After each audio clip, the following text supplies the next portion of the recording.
y cualquier consulta después la seguimos a través del foro.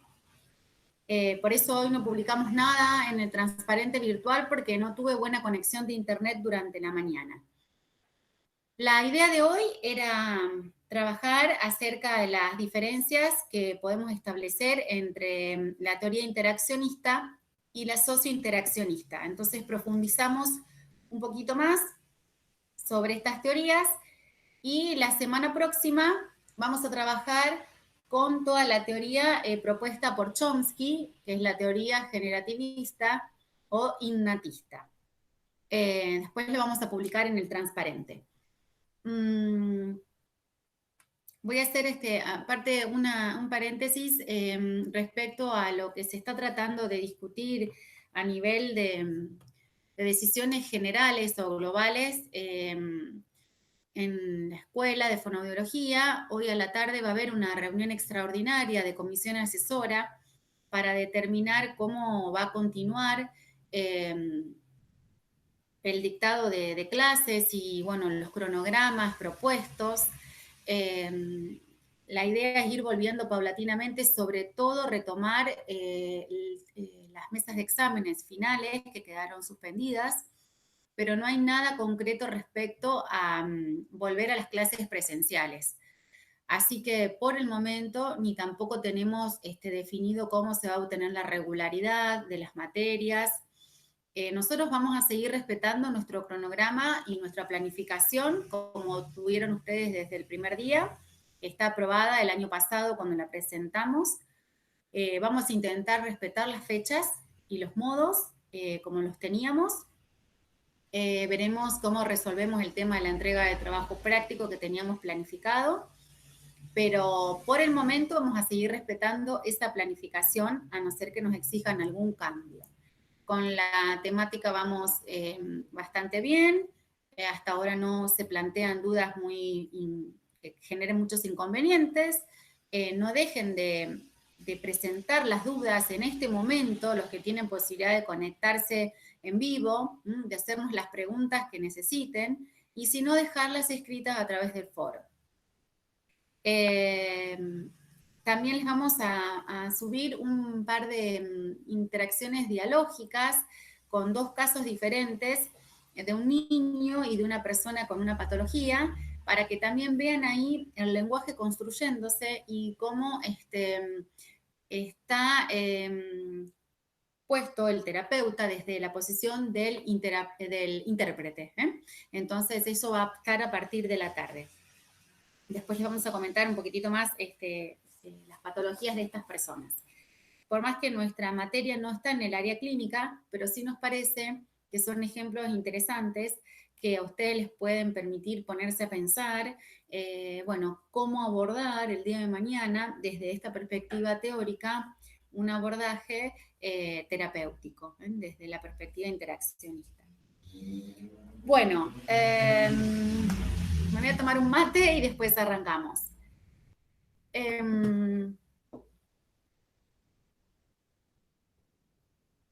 Hubo inconvenientes con el tema de la publicación de los enlaces para que puedan ver las clases. Las chicas del centro de estudiante también lo publicaron en su espacio, a las 3 clases que estuvimos dando del módulo, que están grabadas, así que también las pueden consultar desde ahí. Bueno, y cualquier otro inconveniente nos avisan. Bueno, vamos a arrancar con el tema de hoy. Estábamos diciendo en las clases anteriores que existe una gran diferencia entre la postura interaccionista y la sociointeraccionista. El interaccionismo es una teoría que se basa en lecturas desde una mirada lingüística. Entonces ya ahí tenemos la primera diferencia establecida. Y los sociointeraccionistas son psicólogos que trabajan más desde la parte del pensamiento y el comportamiento, unida también al análisis lingüístico. Entonces ya la perspectiva, digamos, el punto de partida ya es diferente. Por un lado es psicológica y por el otro lado es lingüística. El interaccionismo se plantea un compromiso con el habla del niño, haciendo un reconocimiento, digamos, del orden propio de la lengua. Lo que le interesa es ver el funcionamiento de ese sujeto en el lenguaje. Mientras que para los sociointeraccionistas les interesa el comportamiento social de ese sujeto. Reconocen a la idea de sujeto, de un ser con inteligencia, que tiene, que tiene intencionalidad, pero su funcionamiento depende de los enlaces, de las interacciones sociales que tenga ese individuo. Mientras que el interaccionismo observa la existencia de los otros que rodean al niño, sí, solo sí, forman parte de esa postura triádica, de esa posición triádica.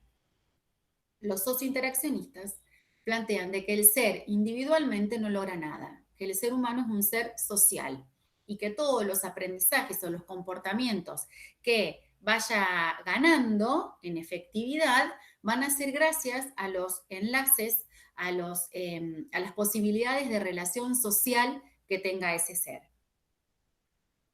Decíamos que el interaccionismo plantea una relación triádica, una relación triangular.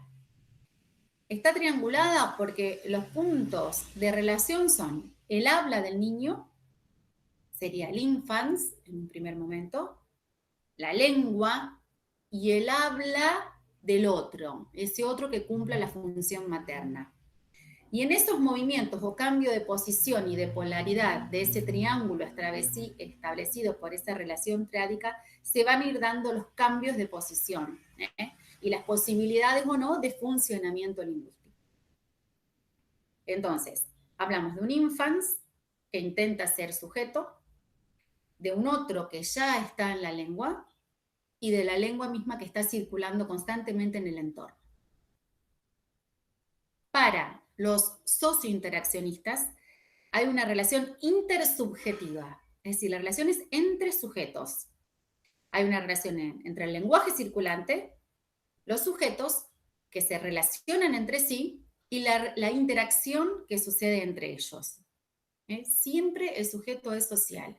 Hay un sujeto que está en menor calidad de importancia, podemos decir, porque siempre tiene una falencia, siempre tiene un desequilibrio, por decirlo de algún modo, porque le falta adquirir algo que se va a adquirir en la relación, en la interacción social.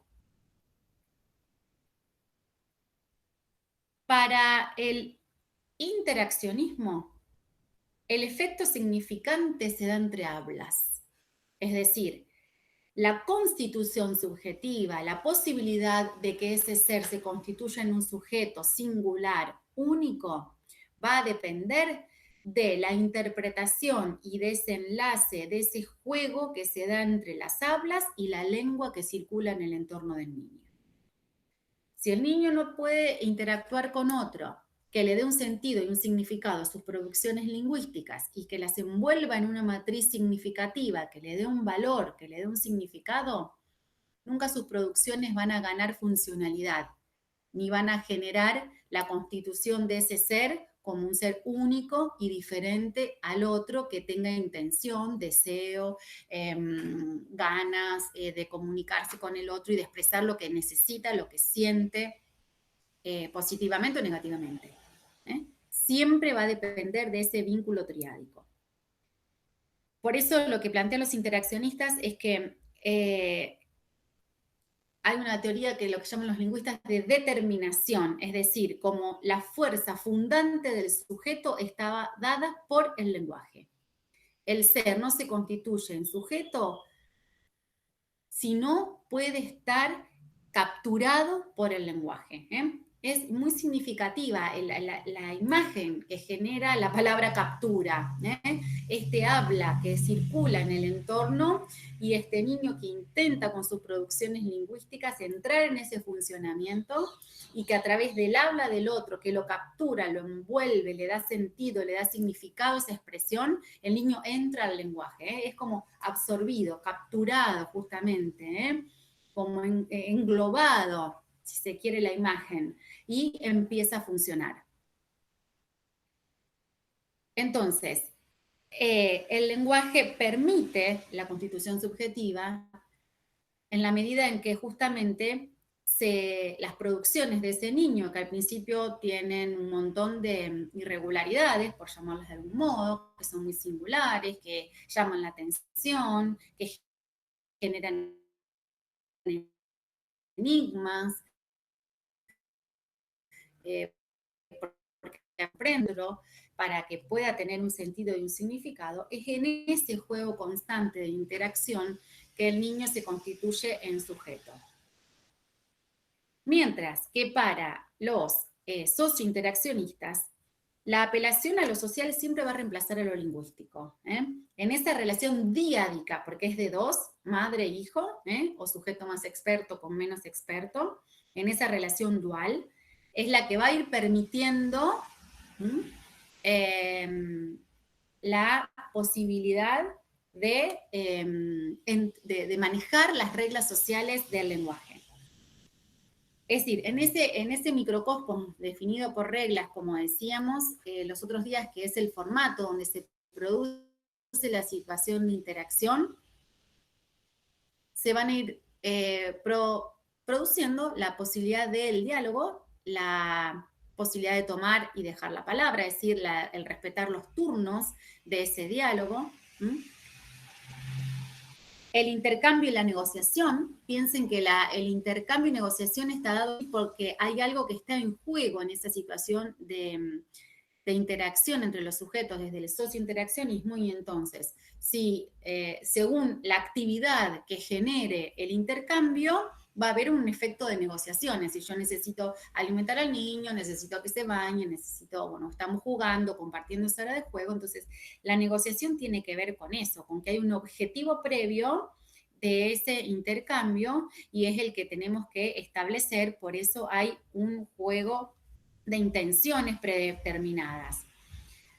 Por eso, en esa interacción se va a permitir la toma de la palabra, la posibilidad de que entre el otro y que responda, el intercambio y negociación de lo que se quiere decir, la transmisión del mensaje con las intenciones que el mensaje esté predestinado o preparado, la atribución y aprehensión de intenciones, es decir, hay un escenario de interacción y de comunicación formado, por eso ese formato. Y ahí se dan las interacciones sociales, donde el niño aprende las reglas o, digamos, las estructuras lingüísticas requeridas para esa situación particular de interacción. Entonces, mientras que para los interaccionistas el lenguaje se considera la esencia misma del existir de ese sujeto, de constituirse como tal, va a ser sujeto en y solo sí, por y a través del lenguaje. Para los sociointeraccionistas, el lenguaje es visto como un instrumento de comunicación, de intercambio, donde existe un sujeto psicológico más experto que puede regular la actitud comunicativa del otro. En ese vínculo, que es heterogéneo, ¿no? Es donde el sujeto va a aprender los significados y las posibilidades de interactuar que tiene ese niño en las distintas rutinas sociales de las que participe. Entonces, el lenguaje para los interaccionistas es el vehículo de soporte de contenidos, de significados, de reglas sociales que se deben respetar en determinadas situaciones de interacción comunicativa. El niño, ¿qué va a hacer para los sociointeraccionistas? Ir repitiendo las estructuras gramaticalmente correctas, acertadas, para una relación que se establece en ese determinado formato de interacción. Pero la relación es intersubjetiva. El sujeto más experto que genera ese andamiaje, ese sistema de apoyo, de adquisición para el lenguaje, va a ir guiando, va a ir siendo orientador, monitoreando las producciones lingüísticas del niño para que sean cada vez más correctas o adecuadas a la situación de interacción.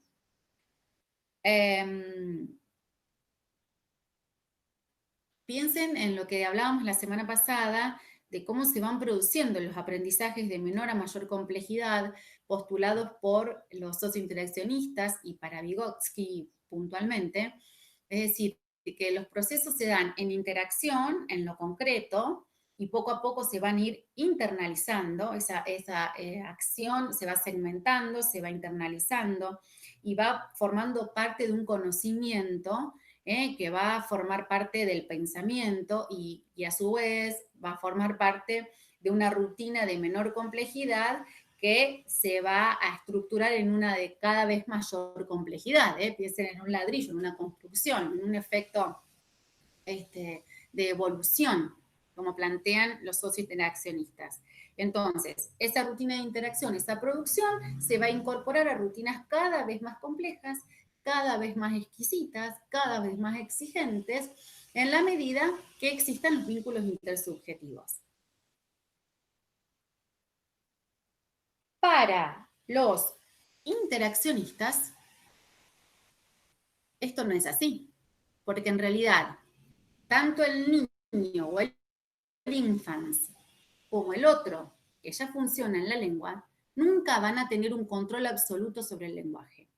Siempre el lenguaje nos domina. Es decir, recuerden el planteo del concepto de la curva en U. No hay un punto de partida y un punto de llegada, sino que todo el tiempo estamos con la posibilidad de un ida y vuelta, porque nunca tenemos un control absoluto sobre el lenguaje. La lengua nos domina todo el tiempo. Es la que circula todo el tiempo y la que nos permite establecer los lazos, los vínculos con los otros. Entonces, hay un artículo muy lindo que habla de los distintos procesos que permiten la entrada del niño al lenguaje y que hablan de la especularidad, la complementariedad y la reciprocidad, que todo tienen que ver con esta función que tiene el otro en esta teoría, el otro ya hablante, que es la de ser intérprete. Quien es intérprete es quien da sentido y significado a la producción lingüística del niño. A veces puede ser una producción lingüística verbal y a veces puede ser una producción lingüística no verbal.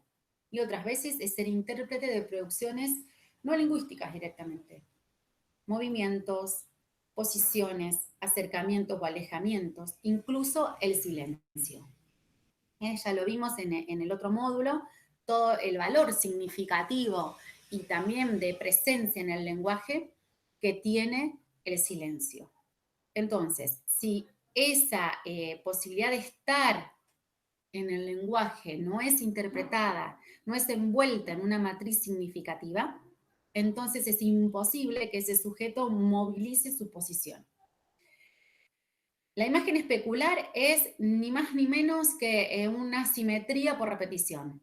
Es retomar el enunciado dicho por el otro interlocutor y incorporarlo a mi producción lingüística para dar continuidad. Es ser espejo. No espejo a modo de reflejo, de repetición como pregunta-respuesta, sino retomar ese significado para luego dar continuidad. La complementariedad también es emplear todo lo que tiene que ver con los paréntesis, que estudiamos, el complemento, es decir, el retomar lo que el otro dijo y complementar con enunciados nuevos, retomando lo que se dijo, poniéndolo en una matriz, en un encuadre significativo concreto. Y la reciprocidad justamente es esta posibilidad de la co-construcción. Hablamos del diálogo como co-construcción en busca de hacer sentido. Entonces tiene que ser recíproco. Yo estoy escuchando, no solo oyendo lo que el otro dice, retomando eso para dar continuidad a lo que quiero decir. Entonces son tres procesos que se dan al unísono y que permiten la construcción dialógica. El que los dos estén comprometidos con esa situación de interacción. Entonces, esa posibilidad de interacción, esa posibilidad de co-construcción, es lo que para los interaccionistas es la función fundante y estructurante del sujeto. Se estructura como tal en esa matriz de diálogo, en esa matriz de co-construcción, en esa posibilidad que tiene el niño de que el otro retome y le dé un sentido, un significado a la producción que puede hacer, con más cantidad o menor cantidad y variedad de recursos lingüísticos verbal o no verbal. Mientras que para los sociointeraccionistas, esa interacción está vista como una función facilitativa. Es decir, aquí el otro está involucrado, pero como un monitor, justamente como un sistema de andamiaje, de sostén, de soporte, de quien sabe más y que enseña a quien sabe menos, o por lo menos le provee las estructuras lingüísticas correctas para enunciar en determinada situación de interacción. Esa es la diferencia importante. Mientras que para el interaccionismo el lenguaje es estructurante y constituye la subjetividad de ese ser, para los socinteraccionistas, el otro que ya funciona en el lenguaje, que ya es más experto, va a facilitar la producción lingüística de quien todavía no tiene la misma eficacia o la misma, digamos, el mismo ejercicio o la misma habilidad. Por eso es heterogénea la relación. Entonces, para los socinteraccionistas, aquellas producciones que no sean las correctas, que no sean las adecuadas, que no sean las que pragmáticamente corresponden a la situación de interacción, van a ser corregidas, se plantean como errores.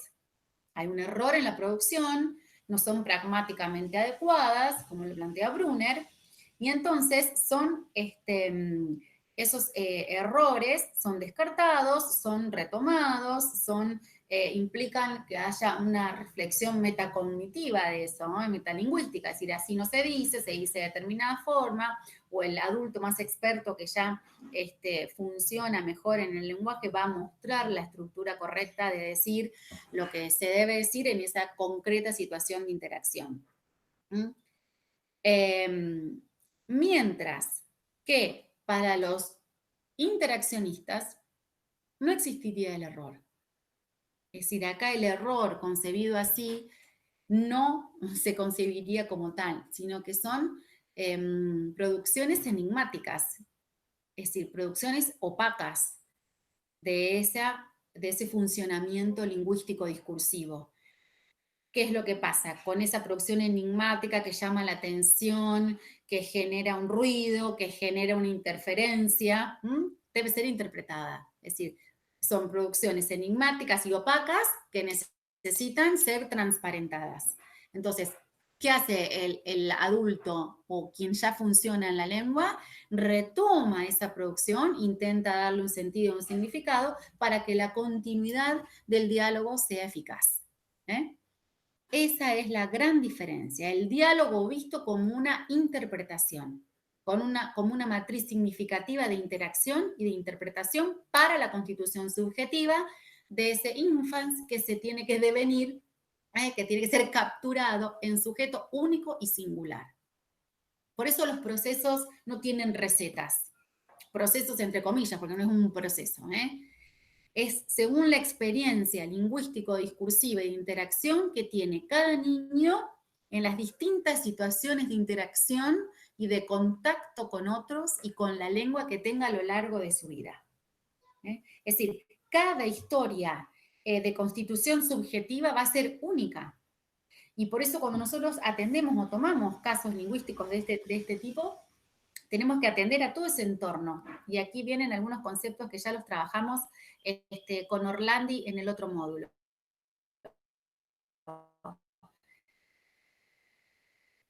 Es decir, esa posibilidad de funcionar en el lenguaje interdependiente del discurso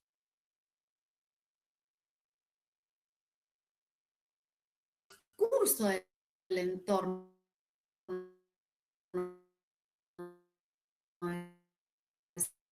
ese ser.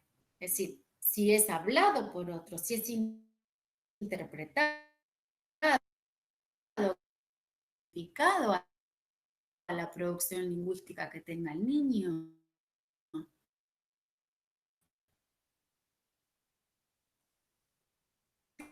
piensen en un niño con un entorno sano y la poder su producción, le dé un sentido, le dé un significado, le brinde nuevas, complete su producción, argumente, dé un sentido, y piensen en un escenario opuesto, donde no existe un otro, donde no hay presencia real a nivel de la disponibilidad de un otro que esté ahí con la mirada, con el cuerpo, con el acercamiento, con la intención de darle un sentido a la producción que haga el niño, de poder darle un significado, de retomar eso que el niño puede, o esa escasez, por llamarlo de algún modo, de recurso que cuente para poder interactuar y le dé posibilidad de ampliarlo, de enriquecer, de complementariedad de la que hablan los interaccionistas, para que el niño tenga de dónde nutrirse o que haya lengua circulando en el entorno.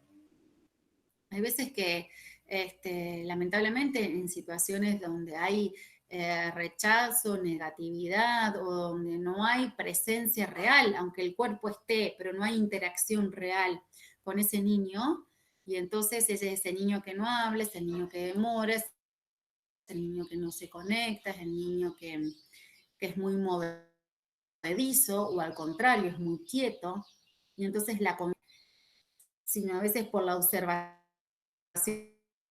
que tenga algún médico pediatra, o recién cuando está entrando al jardín maternal, que cada vez entran en edades más tempranas, ahora a veces ya desde los 2 años los niños entran o a guarderías o a escuelas maternales, y donde ahí llama la atención al docente que el niño no habla, o habla muy poco, o no interactúa, o no se conecta. Y entonces los papás dicen, sí, pero es que hay posibilidad de un otro cercano, que hay interacción con él. Entonces, para los interaccionistas,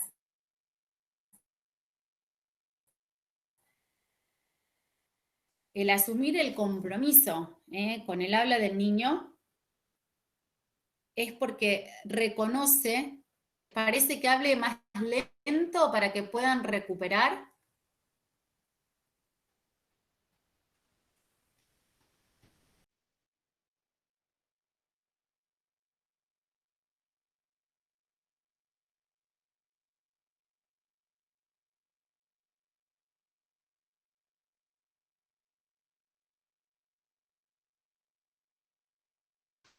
Bueno, me están diciendo que se cortó bastante los últimos minutos. Yo estoy viendo que la señal está muy baja mía. Váyanme avisando, activen los micrófonos y avísenme. Voy a retomar lo último que les decía. Es decir, la posibilidad para la mirada interaccionista es pararse desde el punto de vista que la matriz significativa por excelencia y que permite al niño la entrada al lenguaje es el diálogo. Entonces, ese diálogo que nosotros lo estudiamos como esa posibilidad de co-construcción en busca de hacer sentido, tiene que ser real, de compromiso mutuo. Es decir, ese otro que ya funciona en el lenguaje, que ya está en la lengua, que a su vez está sometido al devenir del funcionamiento de la lengua por excelencia, que es el otro con mayúscula, como veíamos, tiene que tener una actitud de entrega real para que el niño pueda acceder al lenguaje. ¿Entrega real a qué me refiero? A ese compromiso que está dado desde la posición del cuerpo, desde la mirada, desde la conexión que se establece con la mirada para incluir al otro en esa tríada. Piensen en una situación de interacción temprana de una mamá o de quien cumpla la función materna con un bebé que no está en la lengua. Es decir, ese niño que mientras le dan la mamadera o lo alimentan o lo acunan para dormir, es mirado, es acariciado, es envuelto, está el cuerpo ofrecido ahí, se le da un sentido y un significado a ese llanto, a esa actitud esquiva, a ese llanto de displacer o esa sonrisa de de disfrute que puede tener cuando lo están alimentando, cuando le están cantando una canción, cuando le están meciendo. Ahí ya hay una actitud de intérprete. Y ahí en todo lo que se diga lingüísticamente, todo el habla que el niño emplee, que el adulto emplee en la interacción con ese niño que todavía a veces ni cuenta con recurso lingüístico o verbal, es lo que le va a ir permitiendo ir siendo capturado por el lenguaje y constituirse como sujeto. Es decir, va a depender de eso, de lo que el adulto que ya está en la lengua, que ya es, que funciona en la lengua, qué material o qué, digamos, contención, qué encuadre lingüístico le puede dar a la producción del niño. El adulto va a hacer eso, va a retomar la producción del niño, le va a dar un sentido, le va a dar un significado y va a permitir que eso que el niño produce pueda funcionar. A lo mejor el niño solo llora y la mamá le dice, bueno, estás enojado, sí te entiendo, tenés hambre, ahora mamá te va a dar una banana, por ejemplo.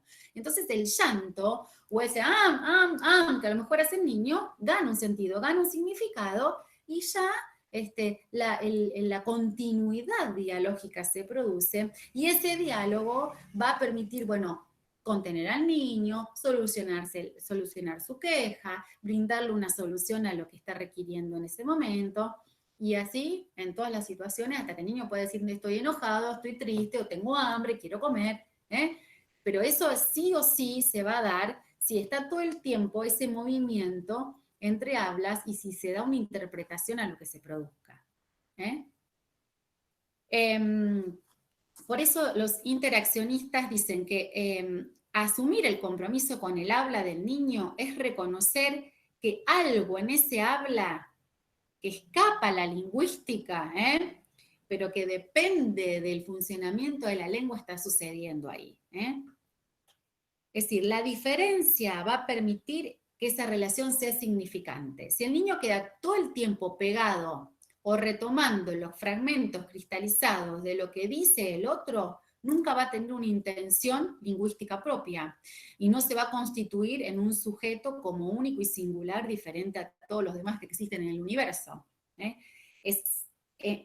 Permitiendo esa diferenciación, permitiéndole ese espacio al niño de que empiece a enunciar y si existe un otro que dé un sentido, un significado a esa producción, el niño va a poder establecer y producir nuevos enunciados propios, únicos, irrepetibles, en función de su deseo, de su necesidad.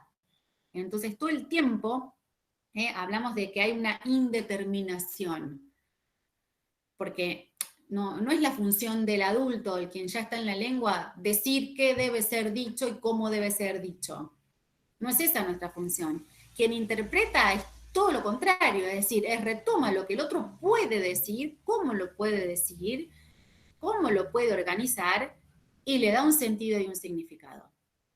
Les va a pasar, o me ha pasado, les cuento experiencias personales, de cuando estamos en ese periodo de pasar de no hablar al hablar, y el niño produce y sus posibilidades de recursos lingüísticos son muy pocas, y la cantidad de recursos lingüísticos es poca, de a veces arriesgar interpretaciones que a veces no son las correctas.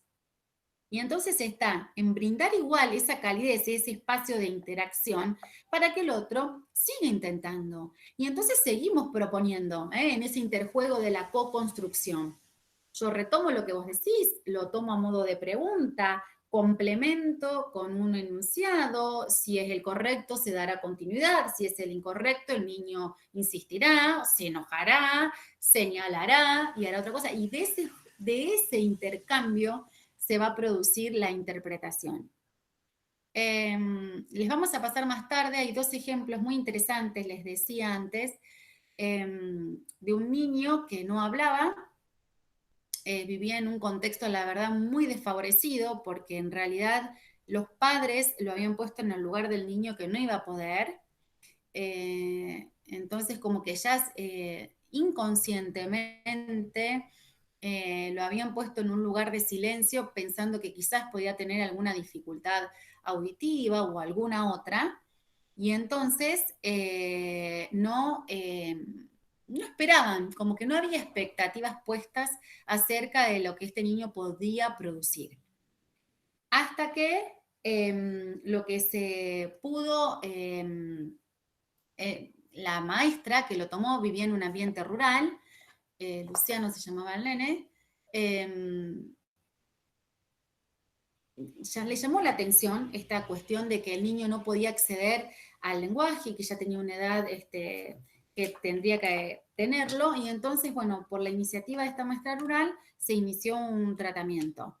Y entonces van a tener un fragmento de una canción. A partir de una canción nos permitía que era algo compartido por los dos. A mí me facilitaba el hecho del ritmo de la canción, de que existía un conocimiento previo, retomar esto y permitir que el niño produzca sus enunciados propios, y se va dando el juego de la co-construcción dialógica. Ese es un ejemplo que en un ratito les vamos a poner en materiales para que consulten. Y después hay otro diálogo muy interesante. No me quiero extender mucho en explicarlo porque la señal está muy entrecortada y parece que muchos tienen fallas. Hay otro que es con un paciente que tuvo un accidente cerebrovascular. Es un diálogo, Horacio se llama el paciente. La verdad es que le guardo muchísimo cariño a este señor. Realmente sus posibilidades lingüísticas estaban muy limitadas después de su accidente. No podía enunciar nada. Sus únicas producciones al principio era producir nuna, nuna, nuna, nuna, y lo único que podía hacer era hacer variantes prosódicas de esto que podía articular.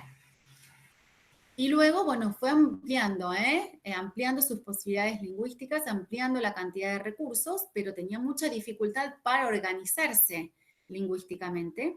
Y entonces hay unos ejemplos muy interesantes en ese diálogo entre las relaciones metafóricas y metonímicas de los procesos del eje de la latencia y de la metonimia, porque justamente lo que él intenta es ir construyendo en el eje metonímico, según él pudiera y la lengua le permitiera, articular la palabra exacta.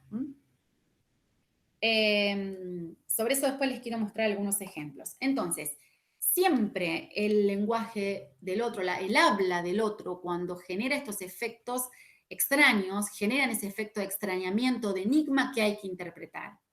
Es decir, si no estamos, no le damos un sentido, un significado a eso que llama la atención, que es enigmático, que hace ruido, que hace interferencia, era lo que les decía antes, que eso que genera una resistencia en el avance de la co-construcción, si no ponemos interpretación, si no damos luz y sentido a esa producción enigmática, no hay posibilidad de continuar y no hay posibilidad de cambio de posición.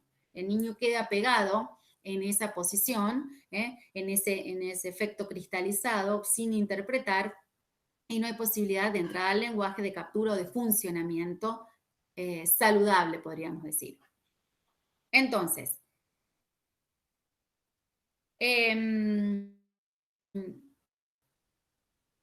por eso hablamos, no es que produce una producción errada, es decir, es algo que no es lo que se esperaba, es el efecto enigmático que genera el funcionamiento de la lengua y el no funcionamiento del sujeto como hábil en esa lengua. Por eso ahí lo que llaman los interaccionistas el efecto de resistencia entre el habla del niño y la del adulto. Por eso la función del fonoaudiólogo es la de escucha y de interpretación de esa resistencia. Resistencia entendida acá como resistencia a lo que debería ser correcto el funcionamiento de la lengua. No puede con lo que puede, con lo que tiene de sus recursos lingüísticos. Y entonces la función del intérprete, en este caso la del terapeuta, es justamente una escucha para interpretar, para dar sentido, para dar significado y meter esa producción en una matriz lingüístico significativa que fluya, que funcione.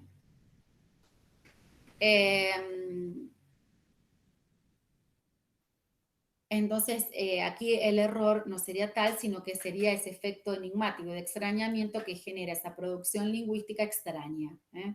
Extraña, que no es la que hace ruido, la que no escuchamos y que no es la que debería ser.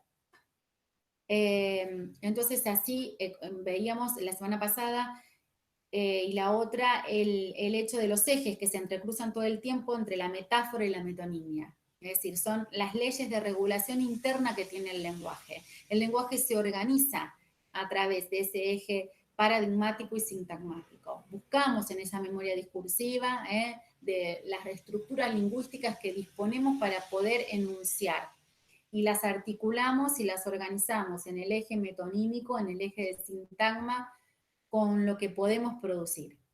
En ese interjuego se van produciendo esos efectos de sustitución de un enunciado por el otro, o los sucesivos intentos de producción del enunciado correcto en el eje metonímico, y esos efectos paralelísticos de repetición, de reiteración, de enmienda a través de los paréntesis y de la posibilidad de intercambio con el otro que es intérprete, se da la entrada del sujeto en el lenguaje. El niño así es capturado y se apropia del lenguaje del entorno.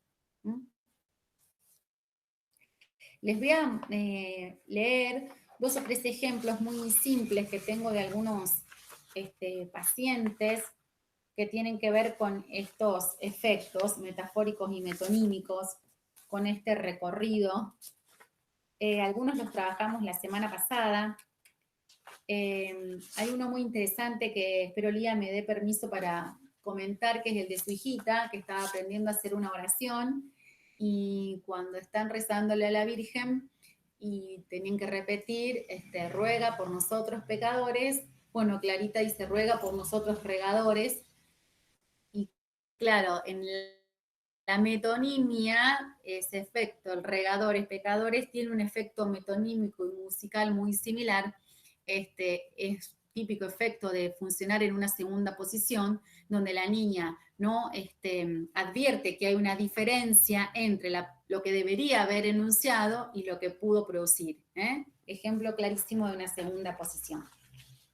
Otro ejemplo muy interesante que tiene que ver, por ejemplo, yo estaba trabajando con un paciente y la idea es que él estaba nombrando las partes de la casa y me quería contar algunas cuestiones de las que hacía, y entonces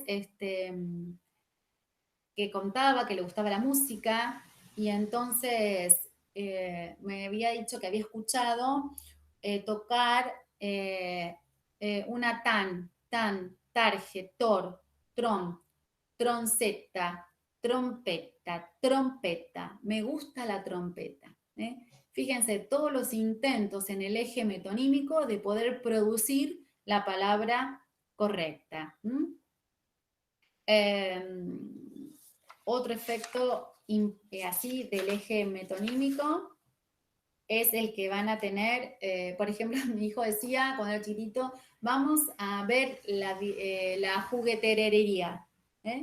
Le resultaba a él muy musical esa repetición, y entonces la duplicaba. Era la jugueterería, la verdulerería, la carnicerería, jugaba esos efectos musicales, todos errores en el eje metonímico. Otro ejemplo muy importante que tiene que ver, por ejemplo, con el eje de la metáfora y el eje paradigmático, tenía que decir cama, y entonces el paciente decía, pensaba, decía, para acostarla, amarla, cama. Fíjense todos los enlaces que pudo hacer hasta lograr enunciar lo correcto. Tenía que nombrar después la camisa que se había puesto y nombraba que era nueva. Aní, ananí, anamí, camina, camisa. Todos los sucesivos intentos metonímicos por producir la palabra correcta. A ver.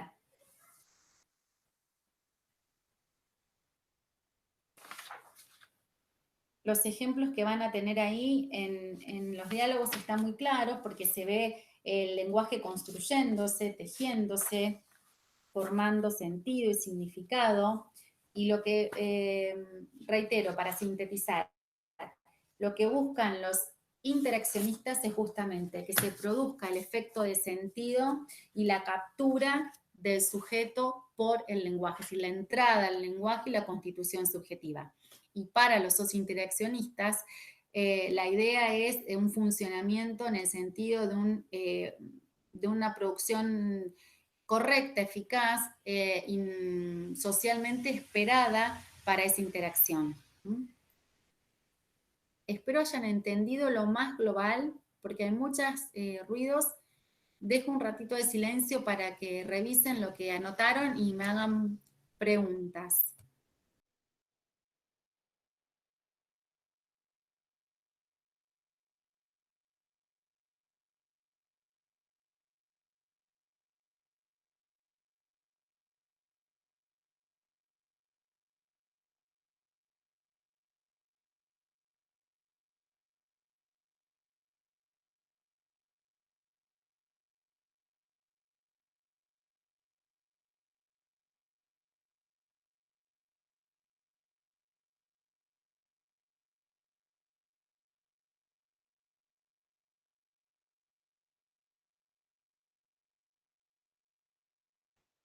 No sé desde cuándo dejaron de escuchar que se produjeron las interferencias, qué cosas les quedaron en dudas, si alguna me ayuda para retomar y no dar continuidad y que queden aspectos inconclusos. A ver qué dice acá Manuela. En el socio-interaccionismo, con los formatos asimétricos y modulares, así lo puedes explicar. Bien. Bueno, vamos de a poco. Manuela. Lo que decíamos de los formatos que son asimétricos y modulares, por lo que estamos diciendo, por la misma definición de la heterogeneidad. Es decir, son asimétricos porque la relación es intersubjetiva. Hay un sujeto más experto que ya funciona en la lengua, que sería el adulto, que cumple la función materna, en ese caso, que es el experto, es el que genera el efecto de andamiaje o el dador de ese sostén para la adquisición del lenguaje. Es el que ya funciona en la lengua, el que cuenta con mayor cantidad, calidad, variedad de recursos lingüísticos para interactuar con el niño, que es menos experto, que tiene que aprender, que es el que tiene que empezar a funcionar, digamos, a adquirir el lenguaje. Por eso es asimétrico. Uno sabe, el otro no sabe. Quien sabe es el adulto que ya maneja las estructuras lingüísticas y debe interactuar con el niño que no sabe, brindarle todo el conocimiento lingüístico específico de comportamiento social adecuado para la situación concreta de interacción. Por eso habla de esa situación concreta de interacción que llama formato, porque son las rutinas de interacción cotidianas, es decir, rutinas porque se repiten rutinariamente. Les decía la semana pasada que tienen que ver con la hora de despertarse, la del almuerzo, el momento del baño, del juego, del irse a dormir.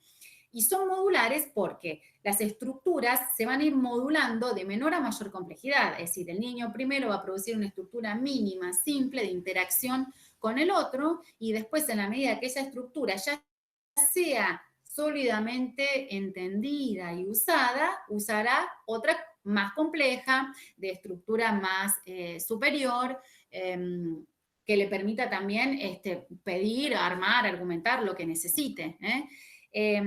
Recordá que esto tiene que ver con el concepto de la zona de desarrollo próximo, es decir, partimos de una zona real de conocimiento y se especula con una de mayor conocimiento que está más alejada. Entonces, en esa zona de desarrollo próximo, ese es el momento de producción. Cuando se logra esa función más buscada, después se buscará otra más evolucionada más adelante. Si estuvo un tiempo una cadena significativa que no termina.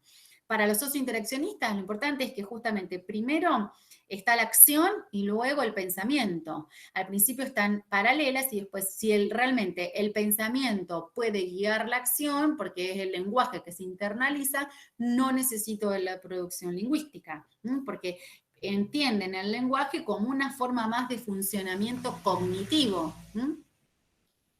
No sé si te quedó claro. Modulares porque justamente empiezan de menor a mayor complejidad. Y el otro pregunto,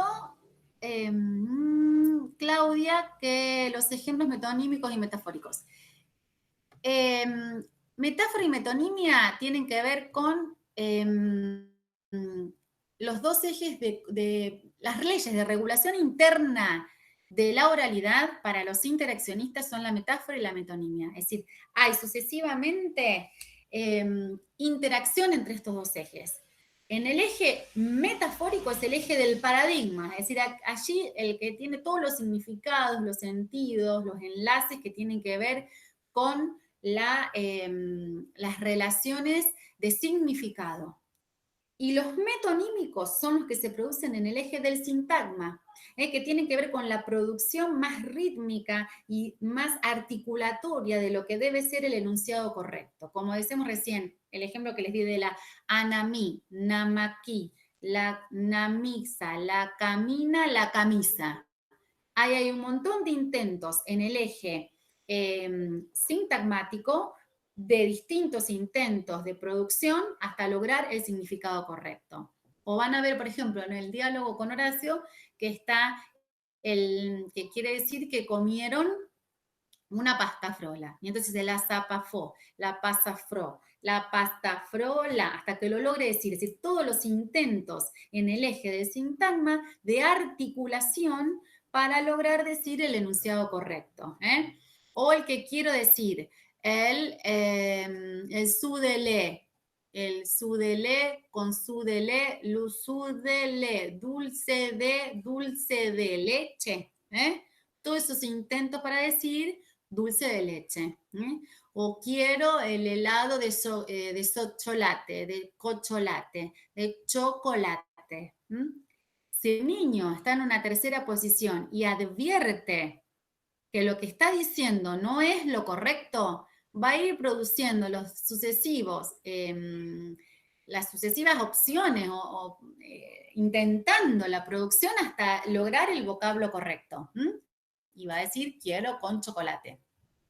Si está en una segunda posición y no logra escuchar que hay una diferencia entre lo que dice y lo que debería decir, y bueno, va a decir, quiero el helado de cocholate.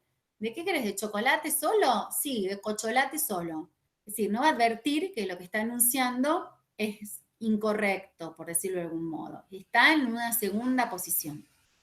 En el efecto paradigmático, es decir, una palabra que está relacionada en el mismo campo semántico, pero que no es la correcta. Si yo quiero decir cama y digo para dormir, para acostarla, para descansar.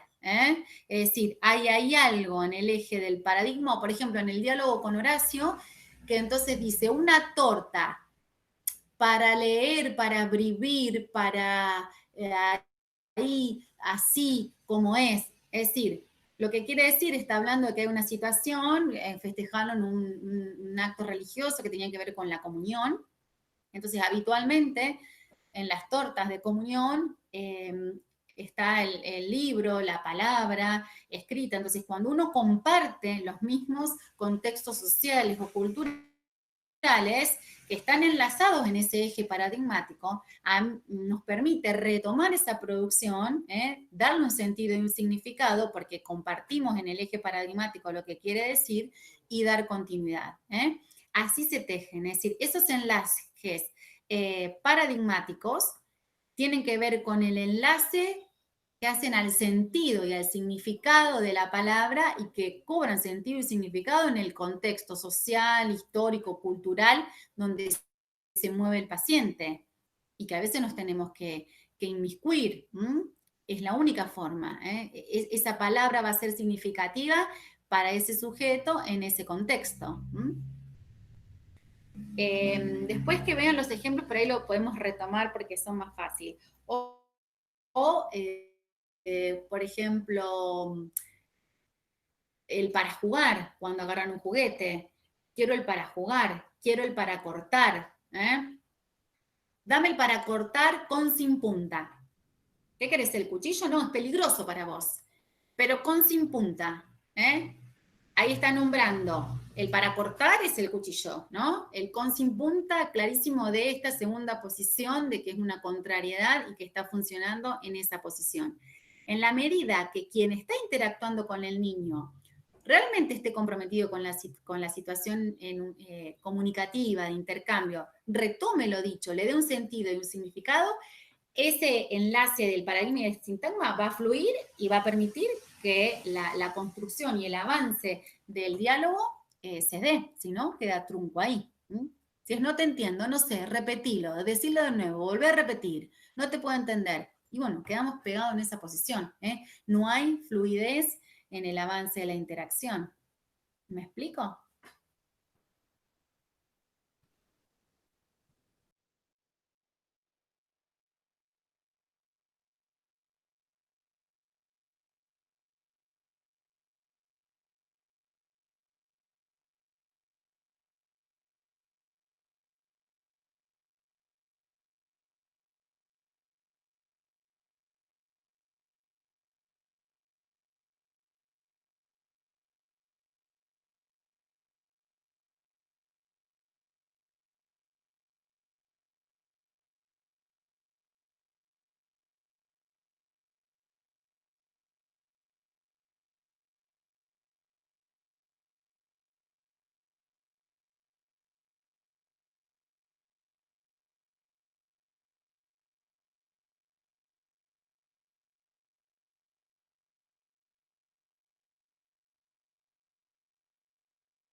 Hay otro ejemplo en el eje paradigmático, por ejemplo, cuando dicen todos los hermanos estamos bendizados. Es decir, todos los que estamos bendizados somos hermanos. Después se corrige el niño. Acá hay un error. ¿Qué quiso decir? Bendizados no, que serían bendecidos.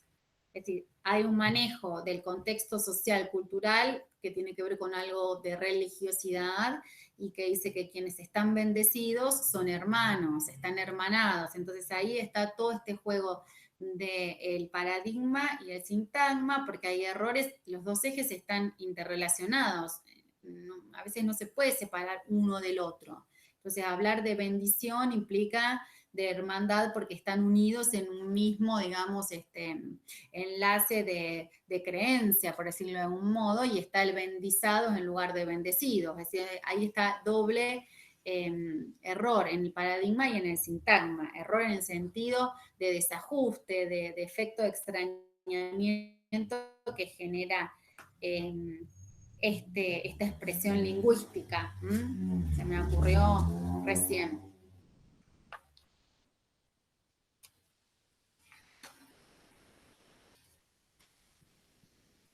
No sé si acá tengo otro. Es difícil establecer los ejemplos con enunciados aislados. Generalmente, cuando hay errores paradigmáticos, se tejen en varias entradas de un diálogo y tienen que ver con lo que uno dijo hace varias entradas y el otro retomó y da continuidad. Por eso me gustaba trabajarlos con los ejemplos de los diálogos, pero se los vamos a subir para que los lean y en función de eso retomamos la semana próxima y seguimos con las otras teorías. ¿Qué les parece? ¿Escucho alguna otra pregunta que les haya quedado sin resolver?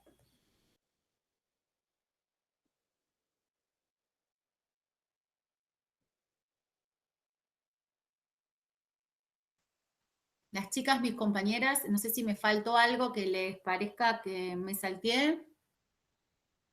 Algún concepto. Espero que se haya entendido todo el tiempo. Traté de hacer un paralelo entre el socio-interaccionismo y el interaccionismo para que ustedes puedan establecer los puntos de acuerdo acuerdo y de desacuerdo. Lo que es interesante también y que retomaremos la semana próxima es plantear la diferencia entre el funcionamiento del que plantea el interaccionismo y el funcionamiento del que plantea el interaccionismo. No es lo mismo. El funcionar el lenguaje para los interaccionistas es justamente constituirse en un sujeto, ser capturado por el lenguaje y poder funcionar lingüístico-discursivamente. Mientras que para los funcionalistas, hablar del funcionamiento tiene que ver con el manejar eficazmente todas las funciones que debe cumplir el lenguaje como un comportamiento social. Aquí hay una diferencia muy significativa a tener en cuenta. No es lo mismo, porque a veces se confunden entre el funcionar, porque los dos hablan de funcionar.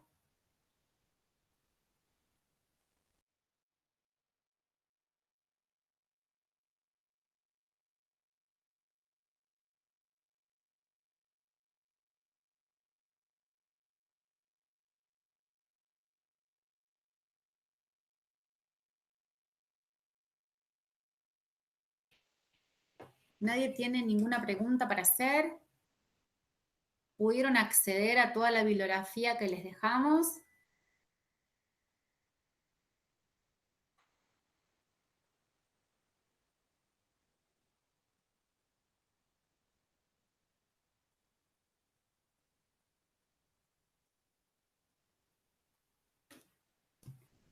Bueno, me parece que vamos a cortar para no extendernos y seguir avanzando en cosas que pueden ser confusas. Relean la bibliografía. La semana próxima vamos a trabajar con el generativismo, con Chomsky, como les decía, y en el transcurso de la tarde les vamos a poner los ejemplos de estos diálogos para que puedan ver justamente el efecto de la interpretación de la que hablamos hoy. Esperamos consultas a través del foro y bueno, buenas tardes.